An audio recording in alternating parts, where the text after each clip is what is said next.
Hello again and welcome to another Articulate Outburst podcast. Apologies for the time that I've had off. I thought I'd take about 3 to 4 weeks off following the live performances in the studio. Give myself a little bit of a break, come up with some new ideas to how to kind of keep this thing going and keep it as interesting as possible. And after a month off, I've been to a couple of gigs, so I thought I'd give my gig roundup. Gig review. So before we continue, I'm pleased to announce this week's channel sponsor, Tim Daughtry and the Liberators. Thanks for your support, Tim, much appreciated. Tim's been on the live music scene for quite some time, highly respected. He does quite a lot of gigs in and around the Leeds area. I've kind of slightly missed him. I was at the Crass gig the other night when he was at the Cloth Cat, so I've not kind of been able to give a review of his stuff as yet. But so really pleased that we've got a channel sponsor for this episode. There's quite a few sponsors coming through now, so I'll announce each sponsor at the start of each broadcast. So again, thanks. There's a link in the description to Tim's YouTube channel. We're going to try and get his subscriptions up as well. So if you would like and subscribe on Tim's channel, see if we can get him out of the doldrums of the early teens. But anyway, on with this week's podcast for Articulate Outburst. So on the 29th of February this year, I went to the Crass gig, or should I say Steve Ignorant singing Crass songs. Obviously he's put an ensemble band together for this. So I kind of arrived, obviously work commitments and corralling pals from the other side of town and sharing taxis meant I didn't actually get there for much of the support act, which was in Terabang. But just to kind of go into the Brudenal story, when I was a kid, it was an old social club in the middle of Woodhouse. Since then, it's got its own kudos of live music and quite a few famous people have been there. And it's obviously now a major part of the Leeds live music scene. Obviously, one day we'd hope to play it. We'll see how we get on. There's irons in the fire there, but obviously I'll reveal a little bit nearer the time. So we arrived in good time for the Crass songs to come on. Obviously, you walk into Brudenal, pick my tickets up. You just think to yourself, the power of modern technology. You buy your tickets and you're on a list when you get there. Good selection of beers, very, very friendly bar staff. I think they just about covered everything in terms of beer selection, lots of draft, lots of cans, even sour beer. So they really got the finger on the pulse of what people wanted. I think I settled for a cider. My colleague went for draft. But again, a good selection of beers, good friendly bar staff, good setup there. They've got, obviously, quite like it when everyone's there for a gig in the main room. There's just a load of students in the other room that really don't know who Crass are or what their importance is in the history of the world, and certainly in the history of punk.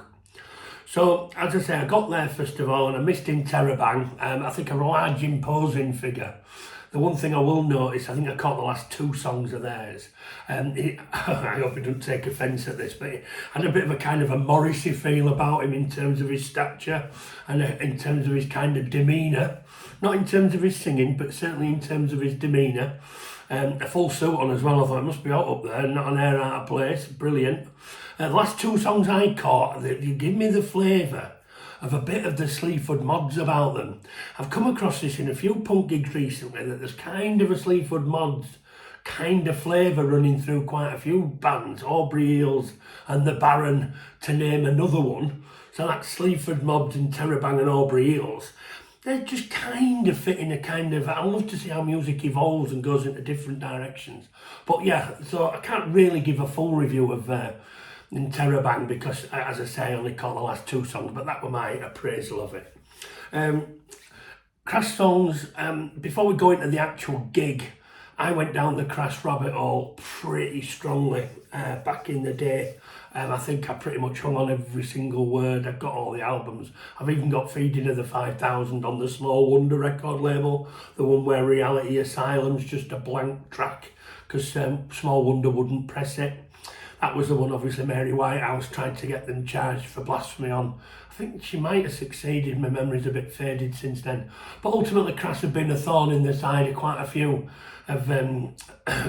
projects, and have rubbed up quite well against society. Some would say that they were the purists, where anarcho-punk really kind of festered and kind of started.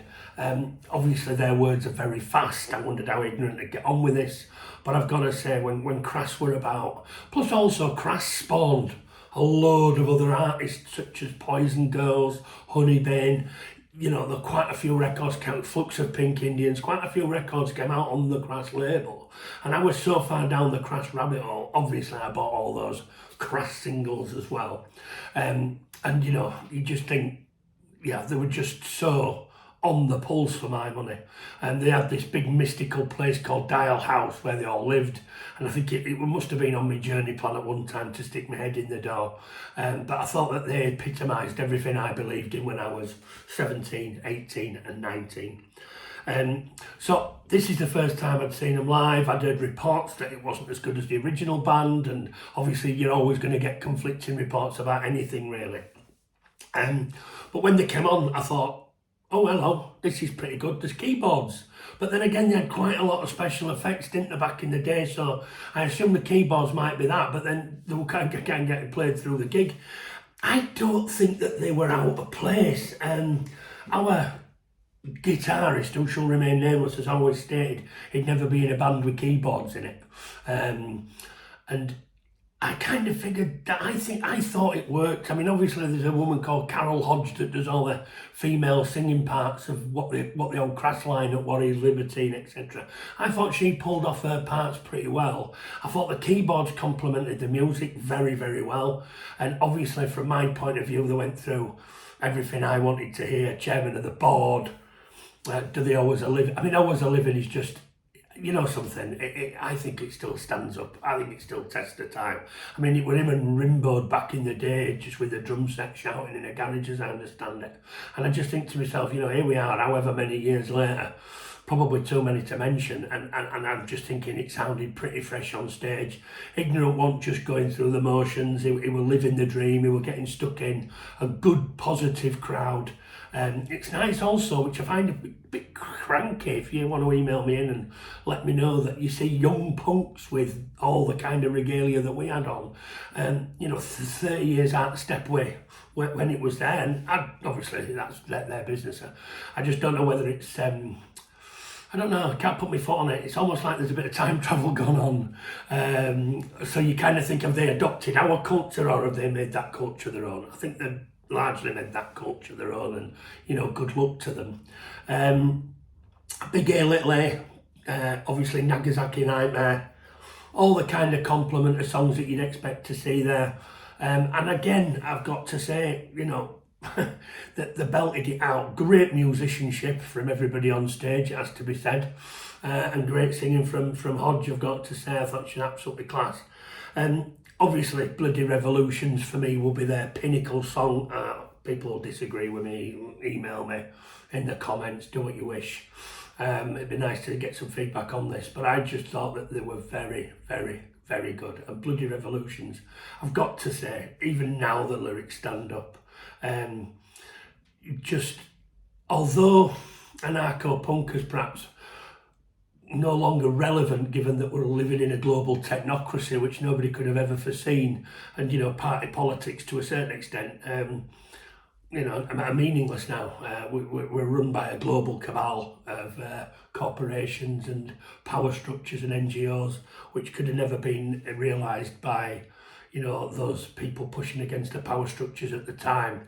But I still think that, you know, government is government, and government uses force, left or right or left, it takes the same old course. Is spot on for today. We've got a uni party. It's going to go in one direction. It's got absolutely nothing to do with what these parties originally stood for, such as Labour being, you know, pro working class, and Tories being pro toff.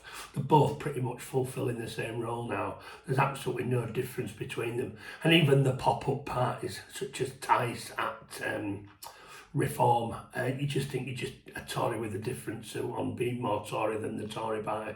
So again, you kind of see that this meaningless democracy and power structure that we live in, it's been dictated from interests well beyond our borders. And there's quite a lot in those Crass songs that could be applied today. So it was real. I went with intrepidation, should I say, because obviously everyone says never meet your heroes. It can always be a downward spiral from there. But I personally thought that they put on a good show. I thought they did it in good timings. The timings were perfect. I didn't hear any miskeys. You just think that there's so many words in a Crass song. How Steve Ignorant didn't trip up over them, I don't know. But I thought it was a class gig. Obviously after the band had finished, we stayed for a few beers. There's a real good vibe there, I've got to say. Lots of smiles, lots of friendly people, lots of kind of a myriad of different kind of tastes, and a lot of a myriad of different kind of interests. So we were talking to quite a few people there, and a couple, it would be remiss of me not to mention, a couple of guys from back in the past. Jimmy, I hope you're listening. Yeah, fantastic to see you, pal. Great to catch up with all the old punks, and yeah, a few familiar faces. Still going to see these bands. So in summary, if you get a chance, go see them. That's all I'd say. Well worth the visit, and obviously I can't support the Brudenal Club enough. It's a great selection of beers, friendly staff, not waiting at the bar forever. Everybody's very personable, and yeah, everybody's very respectful in the queue. So that's in summary. I've gone over my 10 minutes. The band will be annoyed, but so what.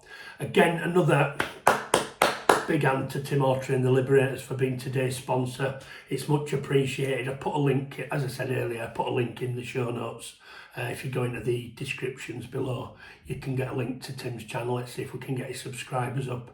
And if you could like and share and subscribe to this channel, it'd be much appreciated.